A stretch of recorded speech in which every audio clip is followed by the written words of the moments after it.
Hi hello, ഒരു പുതിയ വീഡിയോയിലേക്ക് എല്ലാവർക്കും സ്വാഗതം. അപ്പോൾ 2026 ആദ്യത്തെ വീഡിയോ ആണ്. ഒരു മധുരം വെച്ച് തുടങ്ങാമെന്ന് വിചാരിച്ചിരിക്കുകയാണ്. ഏറ്റവും സിമ്പിളായിട്ട് ഉണ്ടാക്കാൻ പറ്റിയ ഒരു കേക്ക് ഞാനിന്ന് കാണിച്ചു തരാം. ഇത് കണ്ടു കഴിഞ്ഞാൽ എന്തായാലും നിങ്ങൾക്കത് ട്രൈ ചെയ്യാൻ തോന്നും. അപ്പോൾ ഇതിലേക്ക് എന്തൊക്കെയാണ് വേണ്ടതെന്ന് നോക്കിയാലോ.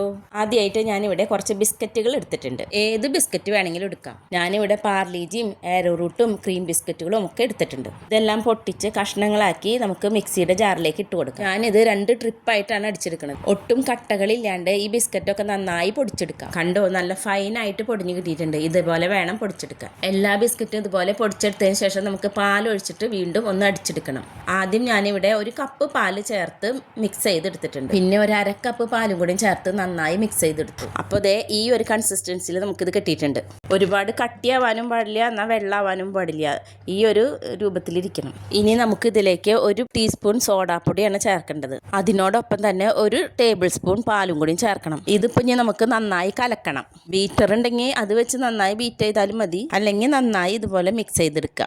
പിന്നെ ഒരു കാര്യം ശ്രദ്ധിക്കേണ്ടത്, ഇങ്ങനെ മിക്സ് ചെയ്ത് ഇളക്കുമ്പോൾ ഒരു ഡയറക്ഷനിലേക്ക് മാത്രമേ ഇളക്കാൻ പാടുള്ളൂ. 2 ഡയറക്ഷനിലേക്കും ഇളക്കി കഴിഞ്ഞാൽ കേക്ക് പെട്ടെന്ന് കേടുവരാനുള്ള സാധ്യതയുണ്ട്. നന്നായി മിക്സ് ചെയ്ത് ഈ ഒരു രീതിയിലുള്ള ബാറ്ററാക്കി എടുക്കണം. ഇനി ഇതിപ്പോൾ വേവിച്ചെടുക്കേണ്ട പണി മാത്രമേ ഉള്ളൂ. അതിനായിട്ട് നമുക്കൊരു കുക്കർ ആവശ്യമുണ്ട്. ഞാനിവിടെ ഒരു ചെറിയ കുക്കറാണ് എടുത്തിരിക്കുന്നത്. ഇനി അതിലേക്ക് കുറച്ച് ഓയിൽ ബ്രഷ് ചെയ്ത് കൊടുക്കണം. കുക്കറിൻ്റെ ഉള്ളിൽ സൈഡിലും അടിവശത്തും നന്നായി ഓയിൽ തേച്ച് കൊടുക്കാം. ഇനി വേണ്ടത് ബട്ടർ പേപ്പറാണ്. ഞാനിവിടെ ഈ കുക്കറിൻ്റെ അളവിൽ റൗണ്ടായിട്ട് ബട്ടർ പേപ്പർ വെട്ടിയെടുത്തിട്ടുണ്ട്. അത് കുക്കറിലേക്ക് ഇറക്കി വെച്ച് അതിൻ്റെ മീതെ വീണ്ടും ഓയിൽ ബ്രഷ് ചെയ്ത് കൊടുക്കാം. ഞാനിവിടെ സൺഫ്ലവർ ഓയിലാണ് യൂസ് ചെയ്തിരിക്കുന്നത്. നിങ്ങൾക്ക് വേണമെങ്കിൽ വേറെ ഏതെങ്കിലും ഓയിലോ നെയ്യോ ബട്ടറോ എന്തെങ്കിലും യൂസ് ചെയ്യാം കേട്ടോ. ഇനി ഈ കുക്കറിലേക്ക് നമ്മൾ തയ്യാറാക്കി വെച്ചിട്ടുള്ള ഈ ബാറ്റർ ഒഴിച്ചു കൊടുക്കാം. ഇതിൽ കട്ടകളൊന്നും ഇല്ല എന്നുള്ളത് ഉറപ്പ് വരുത്തണേ. ഇനി ഈ കുക്കർ ഈ വീഡിയോയിൽ കാണുന്ന പോലെ ഒന്ന് അനക്കി തട്ടി കൊടുക്കാം. ശേഷം നമുക്ക് ഈ കുക്കർ അടച്ച് വെച്ച് വേവിക്കുകയാണ് വേണ്ടത്. 1-2 കാര്യങ്ങൾ ശ്രദ്ധിക്കാനുണ്ട് കേട്ടോ. ഒന്നാമത്തെ കാര്യം, വെയിറ്റ് ഇടരുത്. കുക്കറിൻ്റെ ഗ്യാസ്കറ്റ് വെക്കാൻ പക്ഷേ മറക്കാൻ പാടില്ല. അടുപ്പത്ത് ഒരു ഇരുമ്പ് ചട്ടി വെച്ച് അതിൻ്റെ മേലെ വേണം കുക്കർ വെക്കാൻ. ചെറു തീയിൽ ഒരു 45 മിനിറ്റ് നമുക്കത് വേവിച്ചെടുക്കാം. തുറക്കുമ്പോൾ ഇത് ഇങ്ങനെയാണ് വന്നിട്ടുള്ളത്. നന്നായി വീർത്ത് വന്നിട്ടുണ്ട്. ഉള്ളു നന്നായി വെന്തോന്ന് അറിയാനായിട്ട് നമുക്കൊരു ടൂത്ത് പിക്ക് വെച്ച് കുത്തി നോക്കാം. ടൂത്ത് പിക്കിൽ ഒട്ടി പിടിച്ചിട്ടില്ല എന്നുണ്ടെങ്കിൽ ഇത് വെന്തിട്ടുണ്ടെന്ന് അർത്ഥം. ഇനി നമുക്ക് ഇതൊരു കത്തി വെച്ച് സൈഡൊക്കെ ഒന്ന് വിടിയിപ്പിച്ച് കൊടുക്കാം. കേക്ക് നന്നായി പൊന്തി വന്നിട്ടുണ്ടെന്നുണ്ടെങ്കിലും അതുമ്പോൾ വിള്ളലോ മറ്റോ വന്നിട്ടുണ്ടെന്നുണ്ടെങ്കിലും കേക്ക് നല്ല പാകമായി എന്ന് മനസ്സിലാക്കാം. ഇനി നമുക്ക് ഈ കേക്ക് കുക്കറിൽ നിന്ന് ഒരു പാത്രത്തിലേക്ക് മാറ്റാം. എന്ത് സിമ്പിളാല്ലേ കേക്ക് ഉണ്ടാക്കാൻ. ഇനി നമുക്ക് ഇതിൻ്റെ മുകളിലുള്ള ഈ ബട്ടർ പേപ്പർ ഒന്ന് മാറ്റി കൊടുക്കാം. ബട്ടർ പേപ്പർ മാറ്റുമ്പോൾ ഇത്തിരി സാവധാനത്തിൽ ഒന്ന് ശ്രദ്ധിച്ചെടുക്കാൻ നോക്കണേ.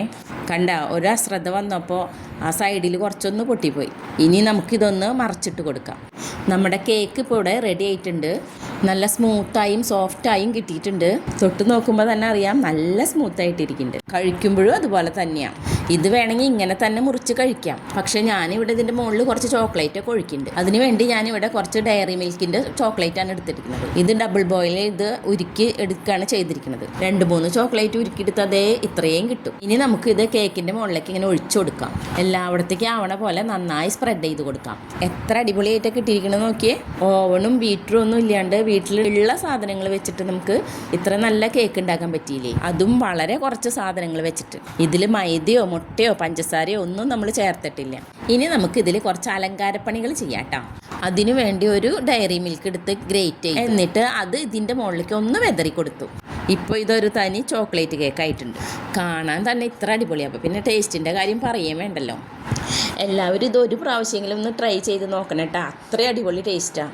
ഇനി ഈ കേക്കൊന്ന് നമുക്ക് കട്ട് ചെയ്ത് നോക്കാം. അപ്പോൾ എൻ്റെ ന്യൂ ഇയർ കളറാക്കിയത് ഞാൻ ഇങ്ങനെയാണ്. അപ്പോൾ നിങ്ങൾക്കെല്ലാവർക്കും ഈ വർഷം എല്ലാവിധത്തിലുള്ള സന്തോഷവും ഐശ്വര്യവും ഒക്കെ ഉണ്ടാവട്ടെ എന്ന് ഞാൻ ആശംസിക്കുന്നു.